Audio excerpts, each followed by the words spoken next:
Okay. Good evening, members. Welcome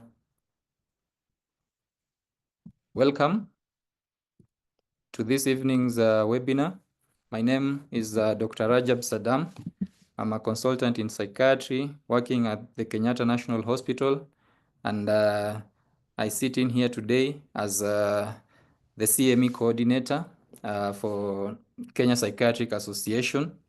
Today, we are going to be very privileged to have this conversation that has been long overdue as we discuss the new developments that did happen not too long ago on the decriminalization of suicide in our country.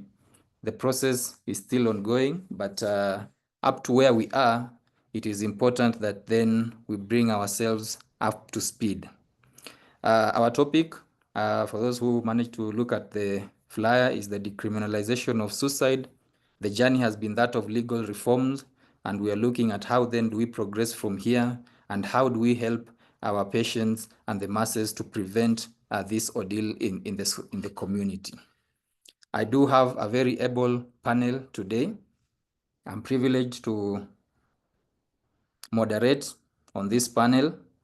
Our first speaker is none other than Professor Lukoe Atwoli.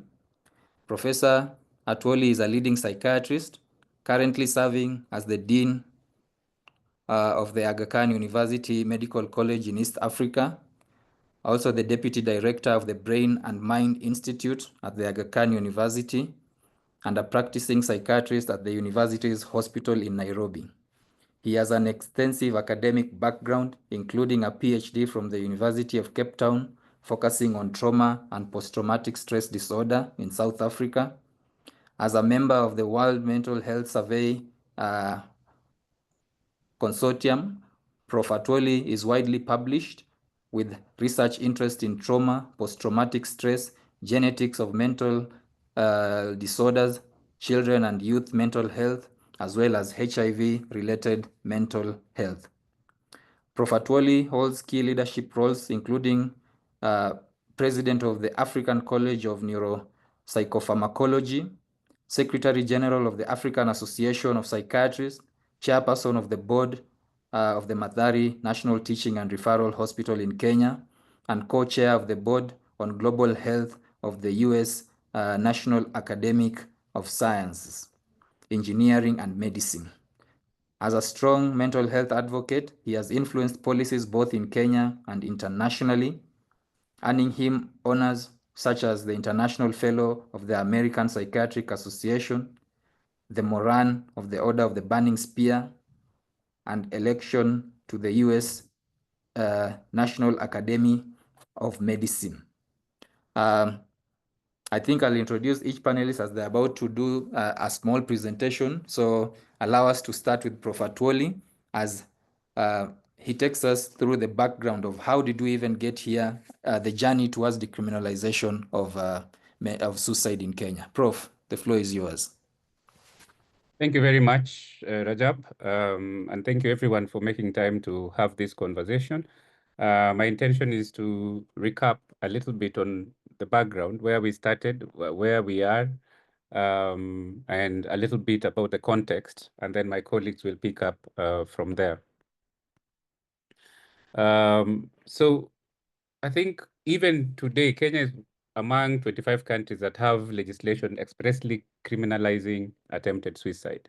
In Section 226 of our laws, of Cap 63 of the laws of Kenya, it states that any person who attempts to kill himself is guilty of a misdemeanor. And then to provide context, Section 36 provides that when in this court no punishment is specially provided for any misdemeanor, it shall be punishable with imprisonment for a term not exceeding 2 years or with a fine or both. These two provisions in our laws are the reasons why there's been a lot of advocacy around decriminalization of suicide. Because the import of this is that anybody who attempts to kill themselves would be liable to be arrested and presented before a court of law. And if found guilty, they will be liable to be punished with imprisonment for a term not exceeding 2 years or with a fine or both. So this is why. And from the context of the mental health fraternity, a person who attempts suicide needs to be evaluated for psychological distress or severe mental illness and be provided with support and treatment as necessary. So these provisions here then hinder access to mental health care, and this is one of the reasons why there's been a lot of advocacy to remove people from the pipeline of the criminal justice system when they potentially may have severe psychological distress that is causing them to attempt suicide. And there's a lot of work that has been done about these countries, these 25 countries that have legislation on suicide. This research has tracked the standardized suicide rates in those countries, and they found 13 of them had higher rates than the world average, and 10 have rates that are lower. So there is no consistency to say that because they have criminalized suicide, they have lower rates compared to the rest of the world. In fact, majority of them have higher rates. And then over a 10-year follow-up period between 2002 and 2011, in 11 of those countries, the rates were increasing. And in 13 of them, the rates were decreasing. So you can see there was absolutely no trend that suggests that if in your country you have legislation prohibiting suicide attempts, that the rates would go in one direction or another. And so overall, one cannot conclude that when you punish attempted suicide, you create lower rates of suicide or even higher rates, nor can we demonstrate that changes in suicide rates in these countries are different from the rest of the world. Kenya is no different. We have, in my view, a relatively high rate of suicide attempts. Problem being that majority of them will go unreported because of the stigma associated with them, as well as potentially the legal deterrence that we are discussing today. So it is also possible that suicide deaths are misclassified because of these factors, and because the records of causes of death rarely include suicide. This is the rationalization for all the efforts that we have put in to decriminalize suicide attempts. Importantly, to deal with the stigma that criminalizing suicide attempts creates among people with severe psychological distress or mental illness, that when they attempt suicide, they are ostracized and treated as criminals. People with suicidal ideation are discouraged from discussing this in their social circles for fear of criminal sanction. And it is only discussed in whispers. And if somebody dies by suicide, people do not even want to talk about the cause of death for those reasons. And yet suicide attempts and ideation have been shown to be related to mental ill health or severe social or psychological distress. And criminalizing suicide attempts results in criminal sanctions for a large population that needs care instead. And so we think criminalization of suicide attempts probably contributes to the high rates of completed suicides, because then people do not talk about the suicidal ideation and get the help that they need. And we argue that decriminalization at worst has no effect on suicide rates. At best, we reduce rates by removing at least one aspect of stigma. So these are some of the things that we were engaged in over the past 5 years or more regarding this subject. So we attempted, at the point when the mental health bill was being presented in Parliament, we attempted to convince a parliamentary committee that was responsible for this work to include a clause repealing Section 226 of the Penal Code. That effort went on and on and on until when it got to the final stages, it was rejected by the committee. So the committee did not recommend to the House that that section is added. At that point, they argued that the Act, the Mental Health Bill, and decriminalizing suicide were separate issues, and that for decriminalization of suicide, a substantive motion needed to be brought that is separate from the Mental Health Bill. We also suggested to them that somebody can just bring a standalone bill to Parliament to repeal Section 226 of the Penal Code. We are still, so far, we still haven't found a champion to do that. And so we partnered with all these bodies to try and discuss this and get this thing moving. But at some point last year, we realized that we were probably heading nowhere.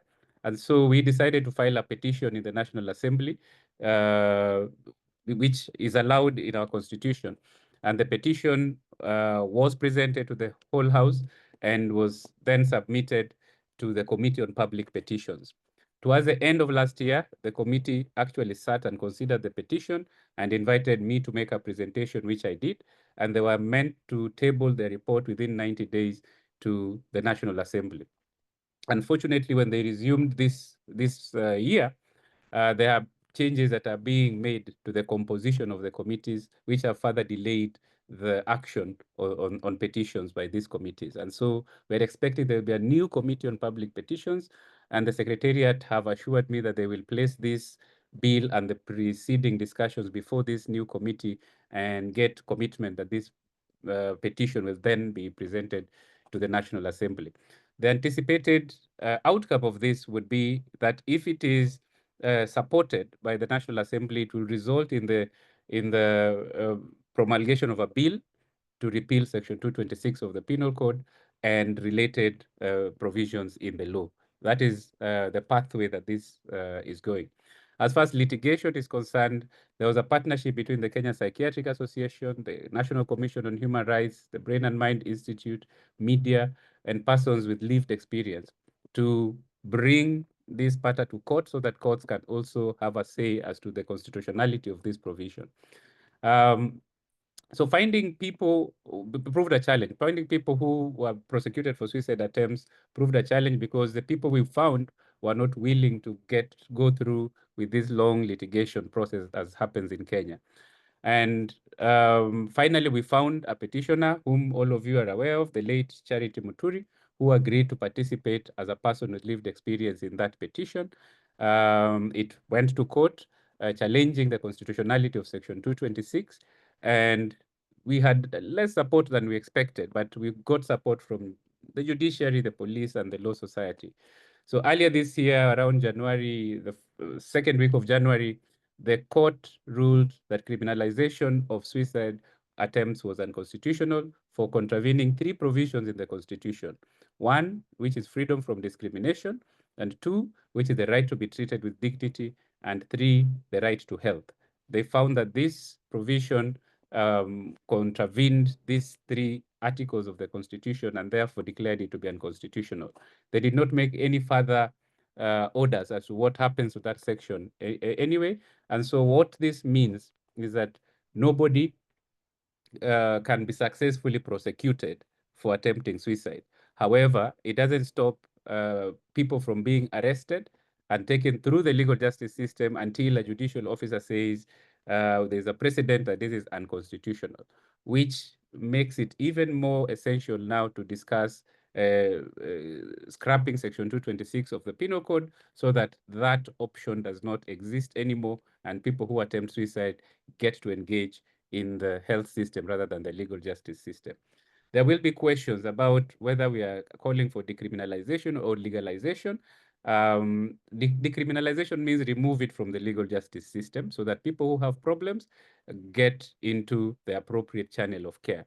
Legalization is a different thing, which would entail changing the law to make it legal or attempt suicide and so on and so forth. And that is not what anybody is calling for. We are advocating for decriminalization, not legalization, in order to make suicide attempts similar to other medical emergencies that require care. I think that is the context that I thought would be useful for me to lay, and then we proceed with the rest of the conversation around the implications of the action that has happened in court and what next in the legislature, what next in society as a whole, and what next for the mental health fraternity. Thank you very much. Thank you so much, Prof, for that background. Very well elaborated.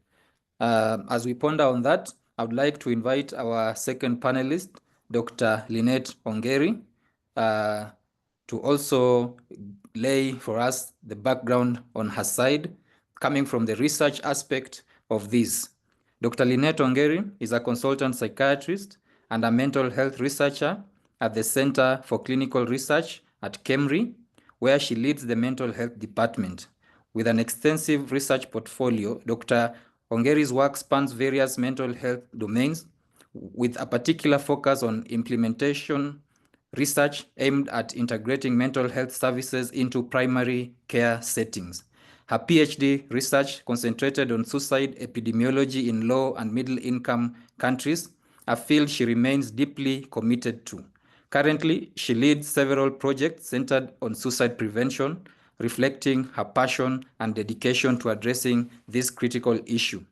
Beyond her research contributions, Dr. Ongeri is actively involved in shaping national mental health policy.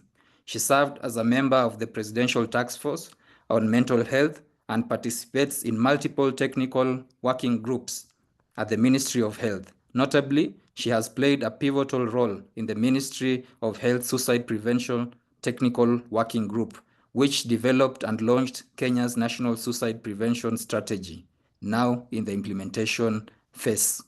Dr. Ongeri, please, the floor is yours. Thank you, Dr. Rajab, and thank you for inviting me to this webinar. I hope I'm audible.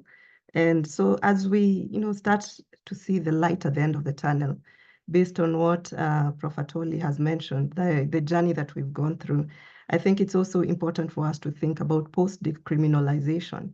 What can we be doing? There are a number of things that really have to go into place after we've fully repealed the law and decriminalized suicide. But even at this stage of the litigation process, we can start a lot of these interventions. So I'll talk about post-decriminalization actions, what needs to go, and what next, and what needs to be in place so that we can really reap the benefits of suicide decriminalization. So just to recap what Prof. Atoli has just mentioned, the importance of this suicide decriminalization. We know, and we've seen many studies as been highlighted by Prof. Atoli, that if we decriminalize suicide, then we end up reducing stigma, which means we allow more people to be able to seek help that they need, and especially it's thought to be, it's actually an emergency kind of help seeking at that point. So it's actually very, very necessary, a very important kind of help seeking that is needed. The other aspect of decriminalization is data accuracy. We know, and Prof. Atoli has just highlighted the fact that there's lots of misreporting, there's a lot of underreporting currently, even when we look at our data. So we are not so sure about the burden. We're not so sure about the extent of the problem. We're not so sure who is most at risk. When we decriminalize suicide fully, then we have that as aspect of knowing that we have accurate data, because we've reduced a lot of that stigma that goes hand in hand in reporting suicidal attempts and also completed suicides. That way we are able, the data is important in being able to prioritize, see interventions, who should the interventions be targeting, where, which area, what kind of interventions. So suicide decriminalization is actually very important at the point of data accuracy. And then also, this has also been mentioned, people who are going through suicidal ideation or who are attempting suicide are really under a lot of psychological distress. They're experiencing a lot of mental stress.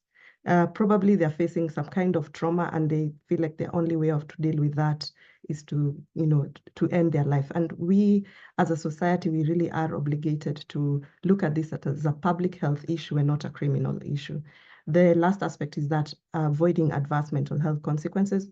Prof. Atoli has just talked about, yes, if the person, yes, we managed to make it like it contravenes all these other laws, but at the end of the day, the person might end up being arrested, being presented in front of a judge. So for someone who is presenting with all this psychological distress, that just adds more mental health consequences to the whole problem. So instead of taking them through that criminal justice system, the legal proceeding, punishment, the best thing is to look at it at a public health issue, and they get the support that they actually need. So I was just looking around these aspects of decriminalization, and many countries have gone before us. For example, Ghana just recently, I think last year, managed to decriminalize suicide in the country. And I read an excerpt from The Guardian that was interviewing the Professor Osafa, who is the front runner of suicide decriminalization efforts in Ghana. And he said, it was a very good feeling. I felt like a certain burden had been removed. I was extremely elated, he remembers. Then the next morning, I realized we had a lot of work to do. So it doesn't end with just decriminalization of suicide. There's lots and lots of actions that go past post-decriminalization. So what are some of these? I'll just focus on three main components about any kind of legal reform, really. Any kind of legal reform, and this decriminalization of suicide is a legal reform. The first thing is around policy changes. There are very many policies currently that are aligned to the fact that suicide is criminalized in our penal code. So being able to look through these policy documents, being able to make a case that, you know what, suicide has been decriminalized, and so these policies should not read the way they do. I remember a time when we were trying to work on the self-harm registry in Aga Khan, and we started looking at the data there that talked about, you know, the self-harm data. And people are saying, no, we can't really, you know, go on and write. We'll write depression, but we won't maybe indicate so many aspects around suicidality because insurance doesn't cover. And we made a point of actually calling in insurance companies, and they said, no, we cannot cover an illegality. So at the end of the day, we have to really go through these policy documents and see, once we've decriminalized suicide, you cannot start saying that you cannot cover suicidal behavior, because that also just adds to the inaccessibility of healthcare services for people who really need. The other aspect is around public awareness. This is part of it, just bringing it all out that, you know what, this is where we are with the case around suicide decriminalization. At this point, we are at litigation level and we were successful at that court. So no one can be prosecuted for suicidal attempt. And being able to tell everyone, and even when we get to the point of that law has been repealed, we have to keep really talking about it just to make sure that the communities everywhere, people understand that they can get help. It's no longer something that is a criminal thing. It's actually a health issue. The other aspect is capacity building. We said that at the end of everything, we want to make sure that suicide is decriminalized because it will reduce stigma and it'll increase help-seeking behavior. So that means people at various points, from the community up to the specialist services, they have to be very, very good or very aware about how to support someone who's going through a suicidal crisis, for example. So at all this time, at all those levels of care, we have to be able to capacity build people to be able to take care of people who are having suicidal ideation or have had suicidal behavior. So decriminalization really is just the first step. So we actually need a very well-planned transition strategy, and this is really the time to start thinking about that.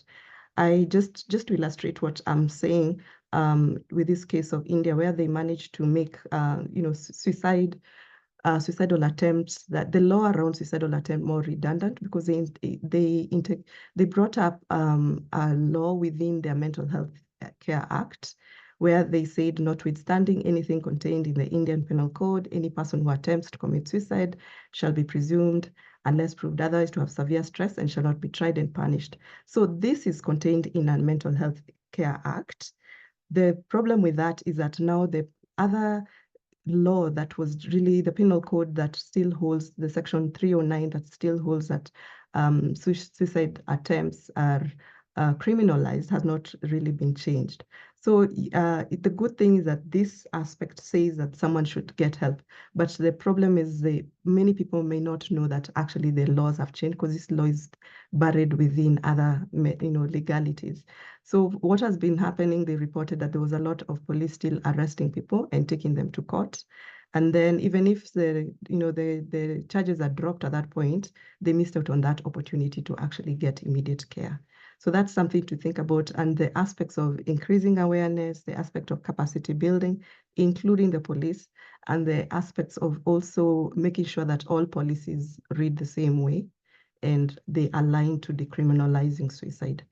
So the post-decriminalization actions are very important in terms of helping in these aspects of reducing stigma, discrimination, and also barriers to care.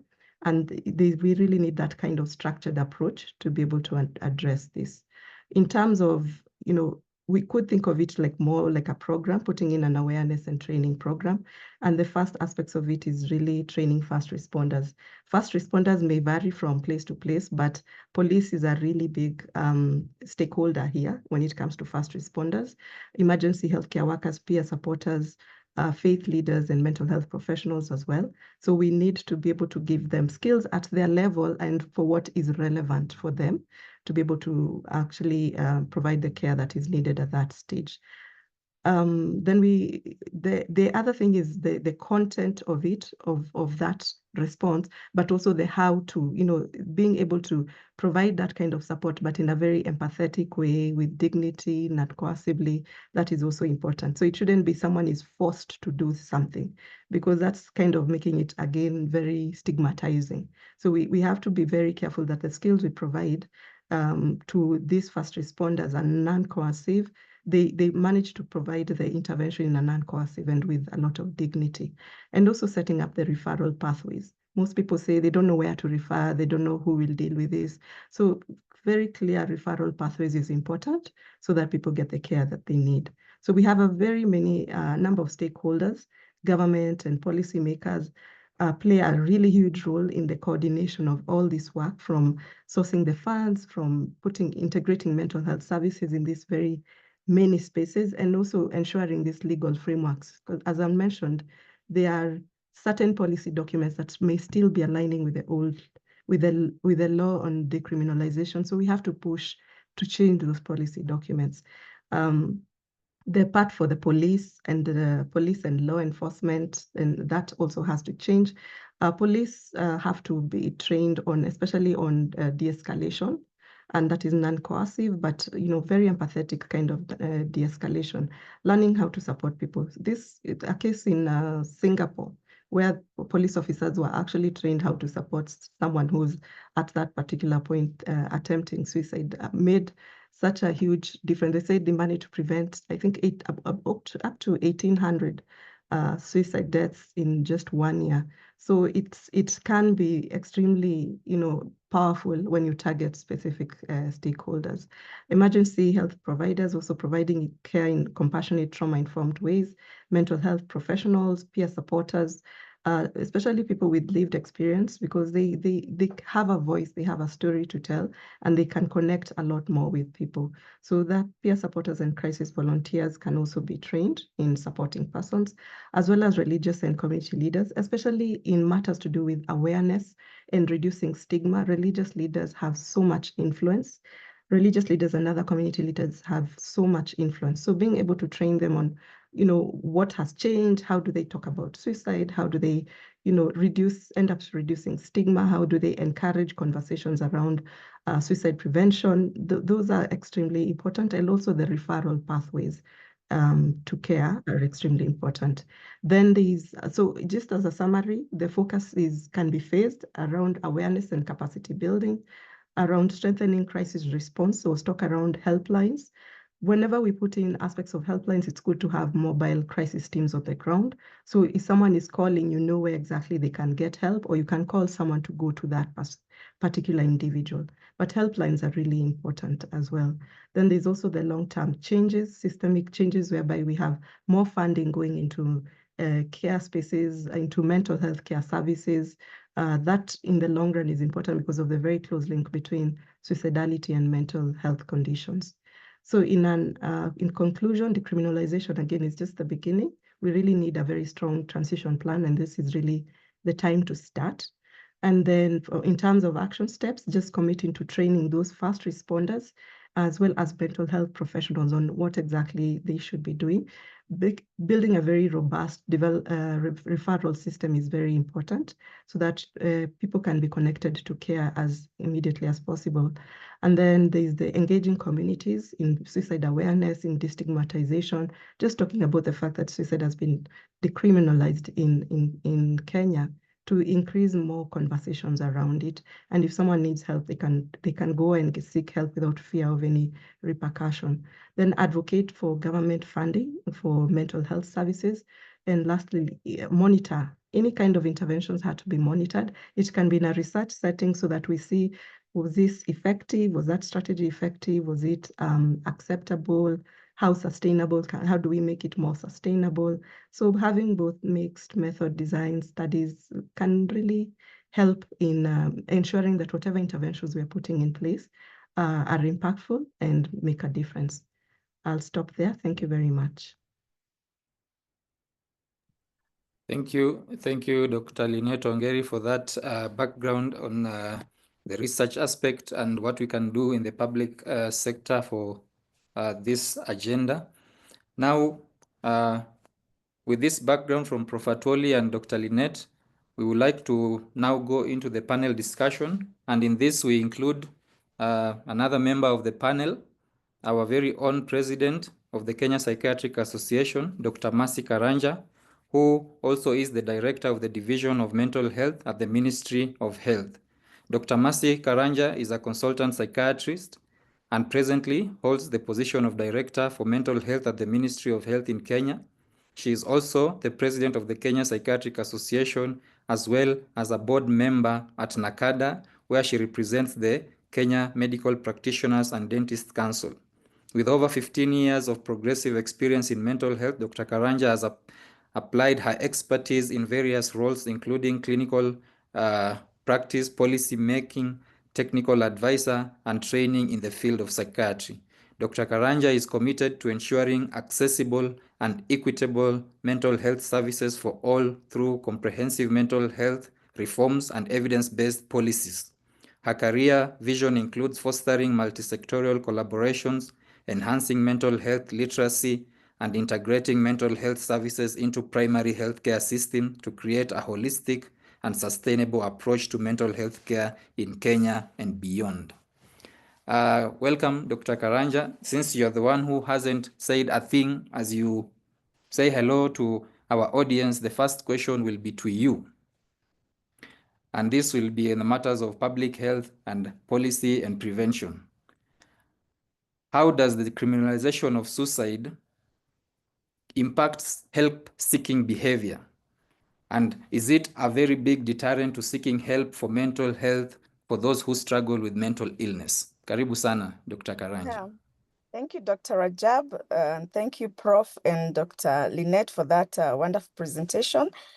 And let me just start by stating that at the policy level, whatever is happening in decriminalization of suicide really aligns with our National Suicide Prevention Strategy, which we developed in 2021 and runs until 2026. So we are really happy to see that some of the strategies that we had put in place in this National Suicide Prevention Strategy are being actualized, because that was one of our strategies to ensure that we have decriminalization of suicide in our country, because the very aspect of criminalization, as Prof. Atwoli alluded to earlier, usually significantly hinders help-seeking behavior for people who have suicidal thoughts, suicidal behavior, because they fear the legal repercussions, and that even their own families themselves fear speaking about their loved ones' struggles with suicidal behavior. Therefore, it is a significant deterrent for mental health seeking behavior for those who have, when you have suicide criminalized.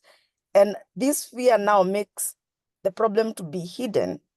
And therefore, even when it comes to health sector reforms, we're not able to give proper direction, because we are not even able to estimate the actual problem, because people do not come out seeking help. Thank you. Thank you so much, Dr. Karanja, for that explanation. Now, Prof. Atwoli, we are here celebrating this milestone as a country, as a profession, and we just have to go back and now ask ourselves, what are the arguments for and against this act of decriminalizing suicide? And what, in the historic context, what really advised criminalizing suicide in the first place in the universe, so to speak? Thank you very much. I think Lynette and I made a case for decriminalization of suicide, including dealing with stigma, improving health seeking, and getting accurate statistics for purposes of planning, and so on and so forth, and actually just not clogging the criminal justice system with people who are psychologically distressed, who would be better placed in a health environment rather than the criminal justice system. So the arguments for decriminalization are out there. We have shown evidence that if you criminalize, if your intention is to reduce suicides or suicide attempts, criminalization is not the way to go, because it has no impact on the rates. In some places, those countries have increased rates and rising rates, and it doesn't have an impact on that. So the argument for decriminalization is clear. In the contemporary society, there are people who argue quite the opposite, that they think decriminalizing suicide will increase people's desire to harm themselves, and that it will make it a fashionable thing for people to attempt to harm themselves. Many people have religious arguments where they say their religious books or scriptures prohibit the taking of one's own life, and that there is great punishment for people who take their own lives in the afterlife, or and so on and so forth. Then there are arguments that were legalistic in the past, that argued that your life is not your own, it belongs to the state, and the state, therefore, can decide to prohibit you from doing certain things that can remove yourself from the control of the state. But those are paternalistic arguments from the past. Today, much of society agrees that there's lots of personal freedom as an aside, where people decide many of the choices that they make, some of which result in adverse health consequences. But more importantly, that the decision to attempt to kill oneself is not a decision that is taken lightly. It is not a decision that is taken because there is no punishment for it. It is a decision that most people enter into in extreme distress, often believing that by killing themselves, they're reducing suffering in the world, and that they're reducing pain, and so on and so forth. So there have been many arguments historically, all the way from the medieval times when the rulers owned the populace, to modern times where people still use religious arguments against decriminalization and think that by criminalizing, you reduce the risk of people attempting, when the evidence today shows just the opposite. So at the end of the day, societal understanding has evolved from those medieval times to an understanding that a suicide attempt is often a cry for help, and therefore punishing somebody for crying for help makes it more difficult for people to cry for help when they need it, and has the exact opposite consequence of increasing completed suicides, because for every suicidal death, you will find that there have been numerous attempts before a person dies by suicide, and often there will have been contact with some attempt at help seeking, whether it is with a healthcare provider or a social care provider, or even spiritual leaders or traditional healers. There has been some contact with some form of attempt to get help before a person eventually dies by suicide. So it's important for us to recognize that things have changed, perceptions are different, the science has advanced, and we should be diverting people who attempt suicide from the criminal justice system into a system where they can get help for their severe psychological distress. Thank you. Thank you so much, Prof. Dr. Lynette Ongeri, you've mentioned Ghana, you've mentioned India in the steps that have gone ahead of us in the decriminalization journey. What specific lessons can we learn from their experience? You've already mentioned a bit about where actually the work starts. You feel you've climbed on one peak and then you discover there's higher peaks to go when it comes to Ghana. But what specific experiences that we need maybe to sharpen our own tools, even as we engage the legal and the legislature side of the divide, to be able to implement these with as little resistance as possible? And what were the specific legal or policy changes that they have managed to implement so far? Okay, thank you. Thank you very much. I think I've touched on especially the aspect around India for trying to integrate it within the Mental Health Care Act, like what we had initially attempted to do with the Mental Health Bill. And right now, they are really pushing there for repealing the entire law altogether. And for Ghana, they managed to actually repeal the law on suicide, that was criminalizing suicide. But I think in terms of, and Singapore also did the same thing, repealing the criminal law. One of the things that I think was coming out when, going through all these case studies and what they did or what was happening, especially post decriminalization, or as they were planning to decriminalize suicide in the countries, is that aspect of capacity building, being able to see this, we call them gatekeepers, but they're really persons who are, directly in line, who might be fast responders to this particular issue. So trying to see for this particular fast responder, for example, the case for Singapore, I found that really interesting, whereby they have a police, they managed to train police, the police service, so the first responders in the police service. But then even beyond that, they put in, that direct helpline for someone who has suicidality. But because maybe people may not be calling them, some people may not know about the number, the helpline for self-harm. They know the number for seeking help from the police. So that one is known. If you have an emergency, you call this line in the police service. So they linked that police line to you're transferred directly to someone who is trained, who can provide you support, a counselor. So it's linked to that self-harm helpline. And it comes from the police emergency care helpline, directly links the individual to the counselor who is able to support. But the police who receives this call still is trained on de-escalation, is trained on how to support the person before they say, you know what, I'm just going to transfer you to someone who's going to talk to you. Please stay on the line. We'll continue talking to you. We'll continue to support you. So there's that aspect of fast responders have to be trained. It's not just a matter of, trying to, just changing the law and expecting patients will walk through our doors in mental health facilities or even in other healthcare facilities. At the community level, there are people who would be fast responders. Another aspect is also for teachers. We didn't talk about teachers. Teachers is also a very critical aspect, because we know that a lot of, suicide is actually growing and becoming a high burden, especially among the younger people. So being able to train teachers on how do they support someone, a student, a child who has said they're having ideation, thoughts of suicide, how do they support this particular child? And then what are the channels for referral?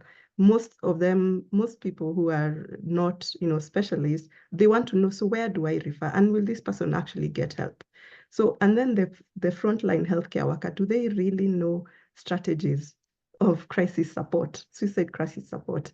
I feel like maybe we are assuming they do, but we have to be, right there, making sure that they have all the skills that are necessary to support people who are in crisis. So for me, that capacity building is extremely important, because even when we capacity build, these people become champions in the communities. They talk about it. They end up, doing a lot of suicide advocacy work. They say, we can give you help.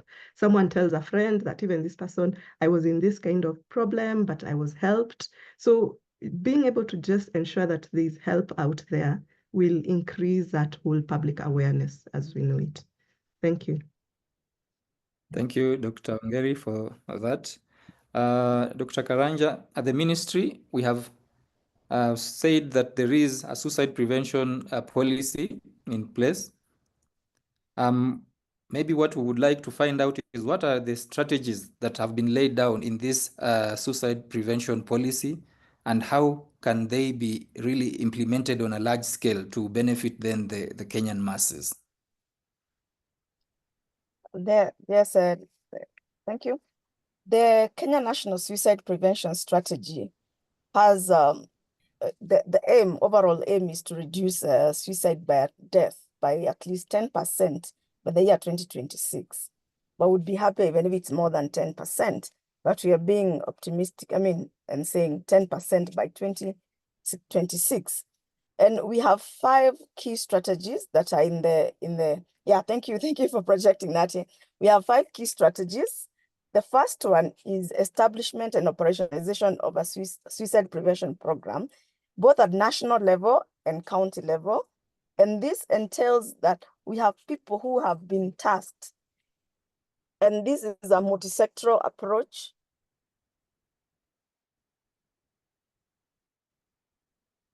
Excuse me. Sorry about that. Using together all the players, because as you've heard earlier, Lynette is talking about the community gatekeepers, we're talking about law enforcement, we're talking about healthcare workers, put them together so that they implement effective strategies collectively and at both national level and county level. And this is already happening. At the national level, we have a national intersectoral committee for suicide prevention, and we have a national focal person for suicide prevention, and she coordinates the county level activities. The second thing, beyond the legal reforms, we're also talking about strengthening the policy and then financial environment. After we move from decriminalization of suicide, there are many other steps that need to be in place. We need to even ensure that we have policies that are also prohibiting or reducing access to the means. For example, developing a pesticide control policy to limit access to means of suicide. As we know in Kenya, one of the commonest death by suicide is through use of pesticides. And also we need financing, because to ensure that we have good programs, we must advocate for more financing from government and even from partners. Then the third strategy is improving access to comprehensive services for mental health. One of the things that's likely to happen as people become more and more aware that what is the meaning of decriminalizing suicide, they'll have health-seeking behavior. But if we do not have services, then again, the cycle will continue. So at national level, at county level, we need to have multi-sector guidelines and protocols for management of suicidal behavior, and then integrating screening and assessment at various levels of healthcare so that we are able to address the needs and to respond early enough, and setting up suicide prevention helplines, both at national level, community level, and county level, so that for those people who are in hard to reach areas where there are no services, they can use those helplines to access services. And then, of course, strengthening community health activities to include mental health and suicide prevention. The fourth strategy is awareness creation and addressing stigma. And this is what Lynette was speaking to, saying that we must work with all levels, from community level, family level, at schools, and create awareness and bring the conversation to the community so that people can understand that suicidal behavior is linked to mental health, and that people who have suicidal behavior or who have suicidal ideation, suicidal attempts need to be linked to care, and we can also reduce the stigma. We can develop training packages, as she has said, that are targeting different levels of persons in the community and the stakeholders, and conducting even campaigns annually or frequently that are aimed at suicide prevention and awareness creation. Then the fifth strategy we've put in our national policy document is strengthening surveillance systems and also ensuring we have adequate research. As we speak, we don't have very strong national data on suicide death, suicide attempt, and therefore, without such a registry, then we are not able to have the adequate investment and structures in place to address the mental health needs. So establishing a national suicide surveillance and system and registry, and also for suicide attempt, is going to go a long way in ensuring that we put in place measures to address and see which are the areas that require more focus, integrating data collection and reporting in mental health facilities, and also ensuring that we conduct regular surveys that help us understand the risks and the patterns. So those are the strategies that we have put in place, and most of them are already being achieved. So when we evaluate what we have achieved in 2026 as the strategy comes to a close, I can actually see that most of them we are doing actively through a multi-sectoral approach. Thank you. Thank you, Madam President, for that. I think I'll go back to Dr. Lynette. And the question to you is, how can we address, just like Madam President has said, how can we address the stigma associated with mental illness and suicide which then often prevents individuals from health seeking for mental illnesses and suicide attempts. Okay, I think this is the first step. Addressing stigma first starts with the, it's if things are entrenched in law, then it becomes a problem. So decriminalization is a really big step in addressing stigma. So when we go out there and say, now we are decriminalizing this, and anyone can seek help without, feeling like they would be punished, then in that way, we're definitely reducing the stigma that is associated with it. But then also, I think a really big part of it is looking at who are our voices or our champions out there in the community, because they are people who are extremely influential and people listen to them, and they carry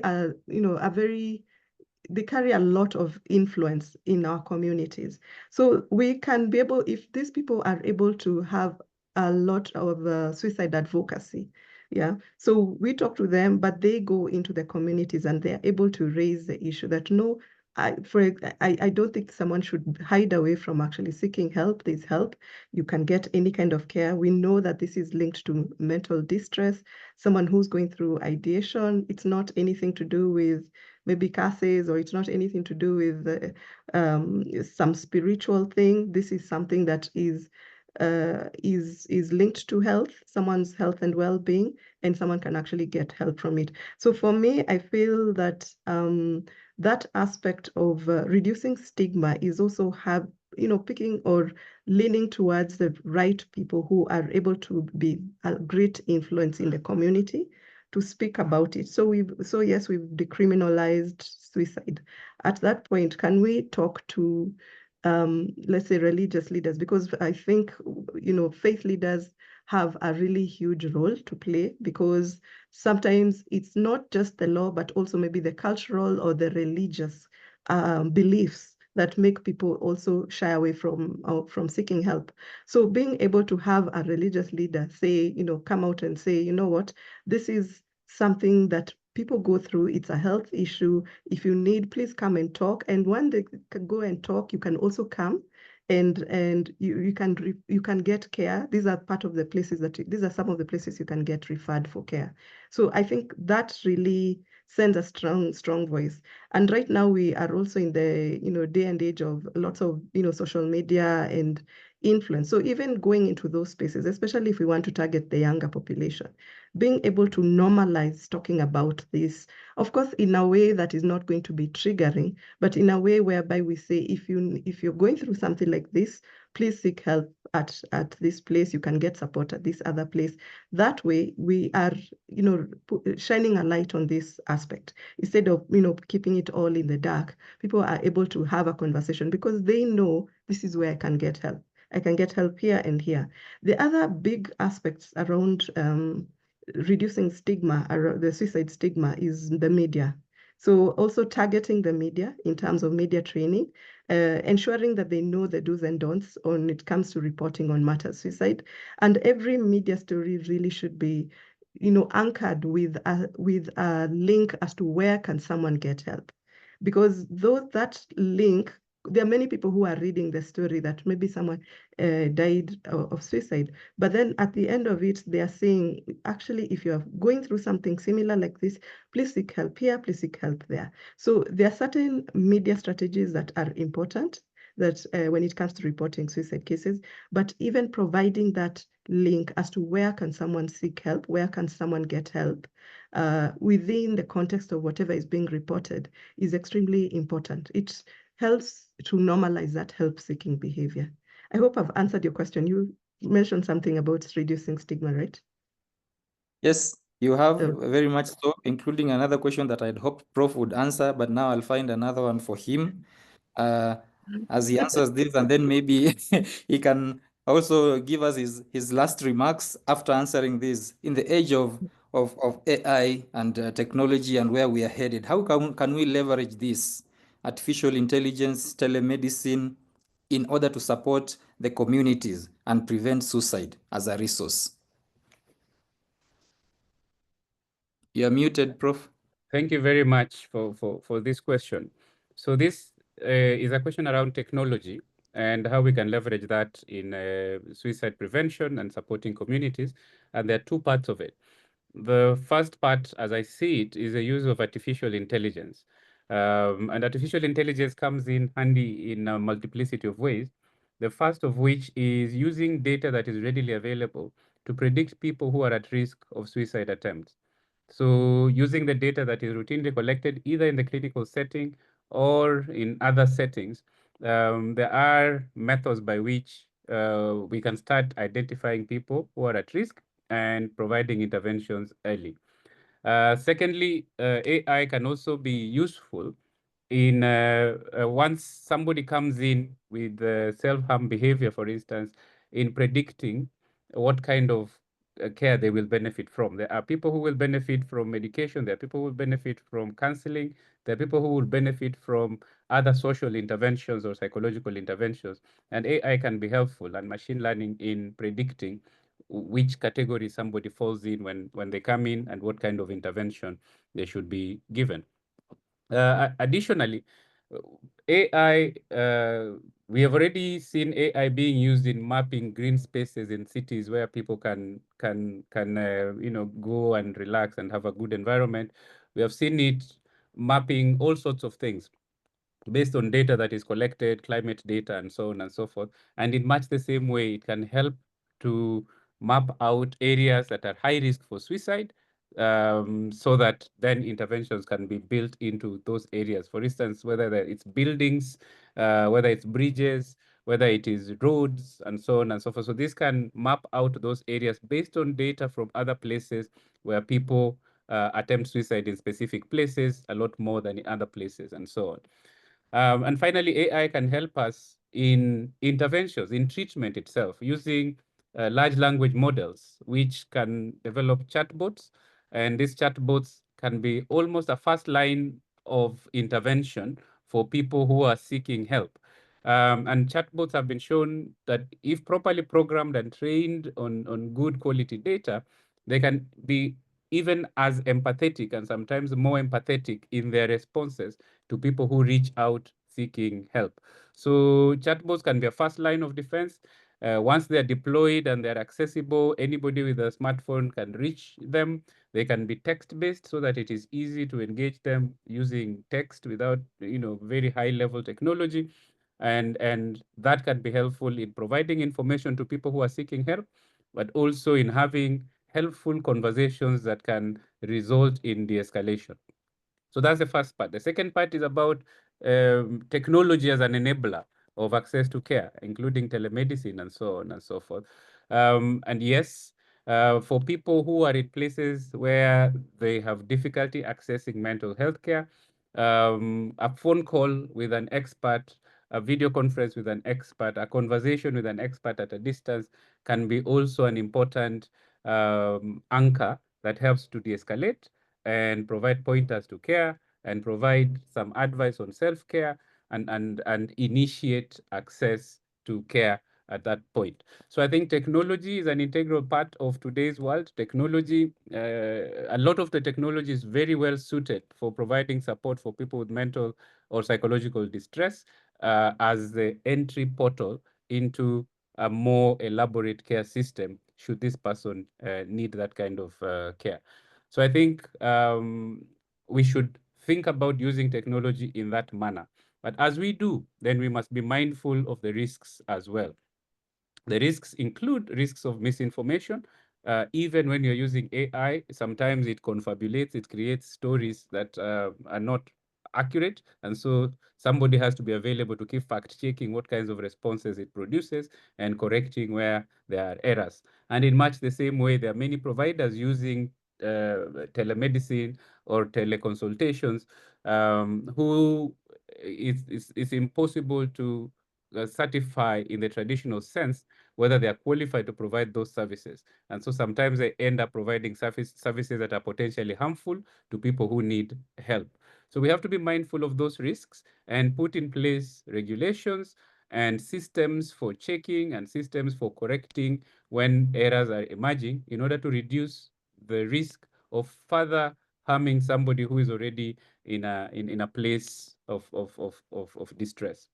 So I think in a nutshell, that's how I will look at using technology to help in prevention of suicide, help in taking care of people who are suicidal, and help in developing interventions in the society that would reduce suicide attempts as a whole. So if you ask me what my final words would be in this, in regards to this, is that we have made the first important step as a country in opening up conversations around suicide and suicide attempts.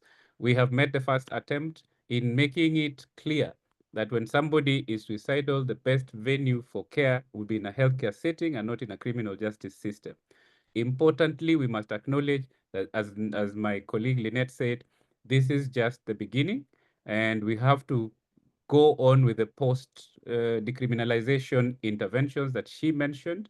We have to pursue still the repealing of Section 226 of the Penal Code that still criminalizes suicide attempts in order to eliminate any risk that somebody who has severe psychological distress ends up being arraigned before a judge instead of being taken into a healthcare setting.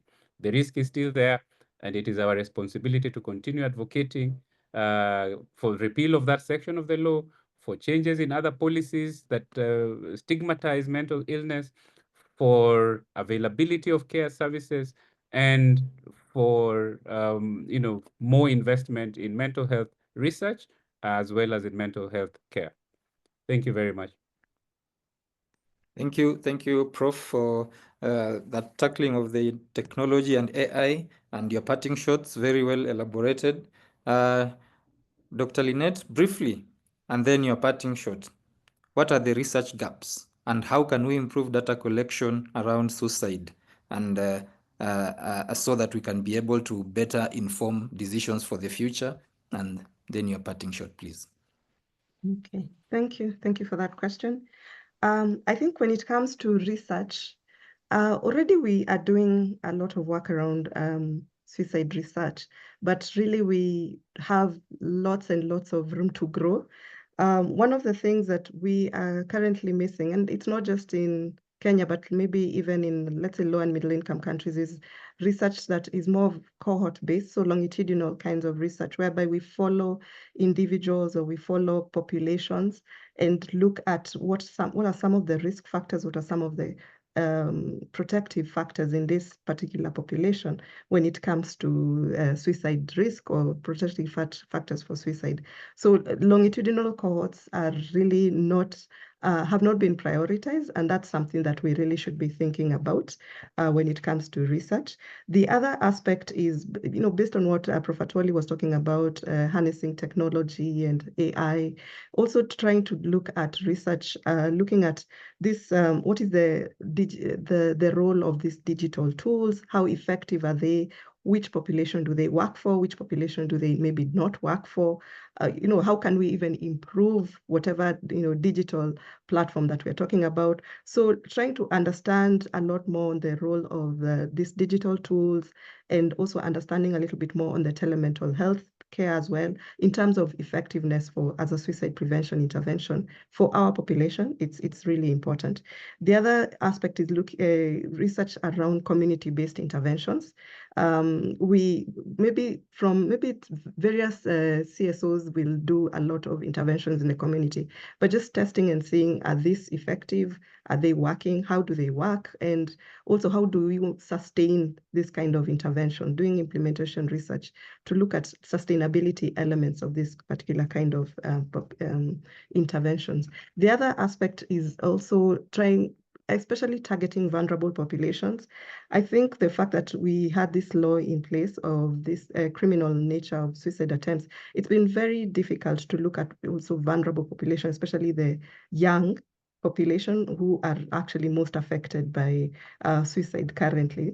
The highest burden is actually in the young population. So looking at vulnerable populations like the adolescents, like people in rural populations, what are the specific risk factors for these populations? What are the specific protective factors? And also what interventions work best for this vulnerable population is extremely important to put in place. I think we've talked a lot more about the suicide registry, national suicide registry, trying to establish a national suicide registry. I think that's a very, very important aspect, both for surveillance, but also for research, because we would be able to get estimates that are more correct. We've been estimating things that are not really there. So being able to get very clear estimates on what is the suicide rates for Kenya, what are the suicide, when it comes to suicidal attempts, also being able to estimate that in terms of surveillance is extremely important. But we would be able to see, so what is the research question? Why is it happening in this particular population, for example, or why is it happening in this age group? And then going in there with a more of like a mixed method design to be able to see from a quantitative and also from a qualitative understanding, like you interview people and really understand what are some of these cultural nuances that are making maybe suicide higher in, a certain specific place, having been informed by the suicide registry that would have put in place. So all these things are tied in, and they're still all really, really, really critical. So I for one, I'm really pushing for the full decriminalization of suicide in Kenya, because that opens a really big space for us to conduct research without that fear of someone is scared of saying, yes, I have been having suicidal ideation.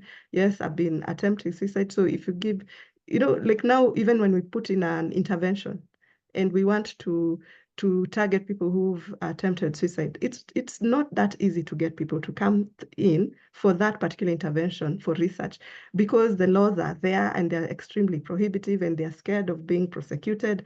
So as much as we could try and reassure them, the laws still are there. So that is a very big element. Of course, now they won't be prosecuted. That's a really big element we've gone through. But decriminalization of suicide opens so many avenues, from the healthcare services, access to healthcare services, but also from the research perspective, where we can test all these interventions and then be able to, without any kind of fear on both parts, and be able to really define what are the needs of our communities, and also what works, what is working, and how does it work, and maybe even inform the rest of the world based on what interventions we've put in place. I think, yeah, that's my parting shot. Thank you. Thank you, Dr. Lynette. Madam President, final question. Being at the ministry, rubbing shoulders with the minister and the PS, how can this help ease this journey for us as a fraternity in mental health to be able to achieve this goal of full decriminalization of suicide? And then your parting shot, please. Well, thank you for that question. From where I sit at the policy level, and when it has also an area of concern even at the workplace. Let me start from there. And it has actually been an area of interest even for the cabinet secretary, because of some of the healthcare workers who have been affected by this. I think you're aware of the deaths that were related to some of the medical workers. And therefore, for us, in terms of now implementing the strategy, you find that with now the decriminalization, it is easier to push even for resource allocation and even for more advocacy at county level for engagement of stakeholders. And therefore, we see it as a win also at policy level, because we have a tool now to say, now we can engage the criminal justice system from a different angle, and they can also reform in their institutions internally and divert these people who have been taken to the criminal justice system in the past. So for us at the ministry, it is a win in terms of even pushing for more resource allocation towards mental health. And also the fact that this will make mental health service or care seeking behavior more.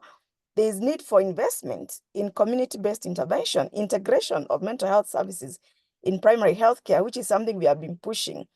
We are working very closely with the community health promoters, but we also need to integrate this into the healthcare systems, all the way from community, primary healthcare, and referral systems. So another win, that to address the treatment gap, now there will be investment by both the county and national government towards treatment of persons with mental health disorders and specifically suicidal behaviors. I think one of my parting shots is that we have addressed the written law, but we still have the unwritten laws. And here I'm speaking about the cultural beliefs, you have the religious influences, the faith-based influences. We still have a big role also to handle those. And that is where advocacy and awareness creation really plays a big part, because even we are aware that despite the laws being there, we still get people breaking laws based on their cultural beliefs. So when we say that we talk to the community gatekeepers, it is very paramount. Let's focus on community-based interventions for prevention, focus on family-based interventions, and have culturally sensitive messages so that also we don't seem to be fighting ourselves again in our cultures without giving solutions that are sensitive to each culture. So it is a big win for mental health fraternity, and we expect that that will translate also to service delivery to the Kenyans. That's my parting shot. Thank you very much, Madam President. Before we leave, just one question and a clarification maybe to those who joined in late. This one will be answered by Professor Atwoli.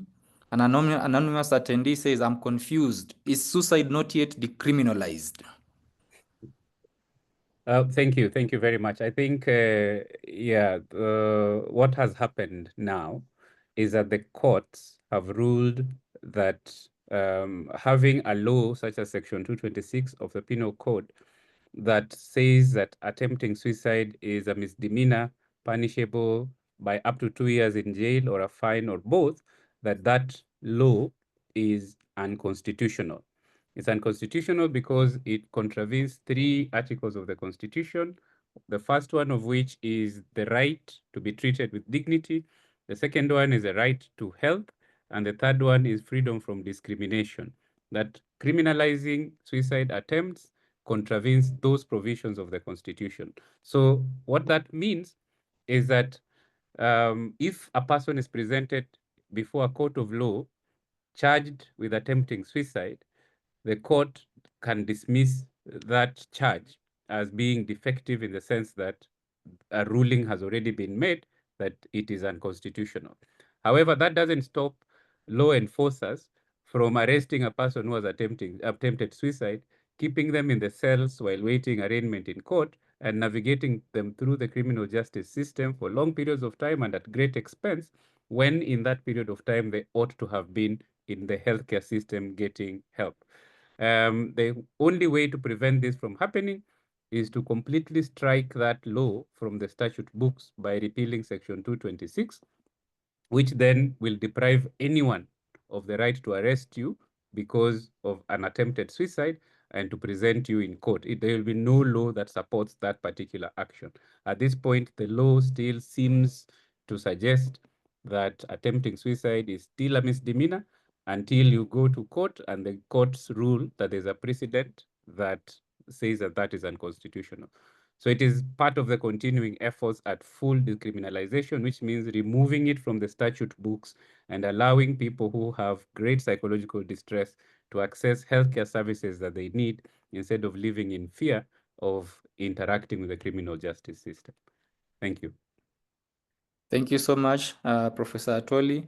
Thank you so much to my panelists, Professor Atwoli, Dr. Mercy Karanja, Dr. Lynette Ongeri, for taking time to navigate this delicate matter, but one that must be discussed, because as we head to the future, we have to then catch up with the rest of the world in being able to help our communities better seek health, especially when it comes to mental health and suicide behavior.